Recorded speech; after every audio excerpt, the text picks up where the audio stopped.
मलिक साहब मुंतजिर I love you.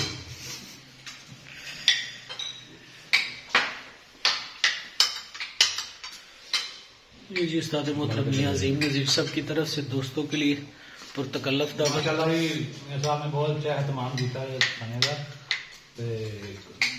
मज़ा आ रहा है। सारे दोस्त इतने बैठ के इकट्ठा खा रहे हैं। मतलब बच्चे साहब जरा कंध कर रहा है चेहरे से मार जरा चमक रहा चेहरा खाना। अस्सलाम वालेकुम। हाँ जी बिल्कुल मौजूद सही कह रहे हैं। माशाल्लाह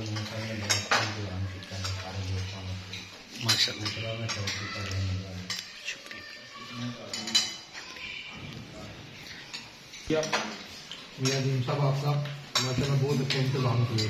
आपका प्यार है, सब दोस्त भाइयां आए, मौका मिल गया खिदमत करने का।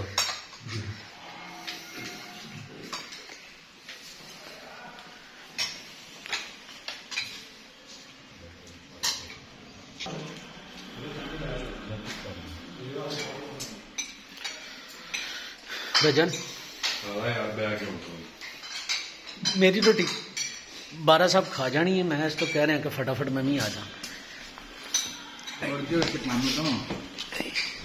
मलिक साहब मेरा पहला आखिरी चक्कर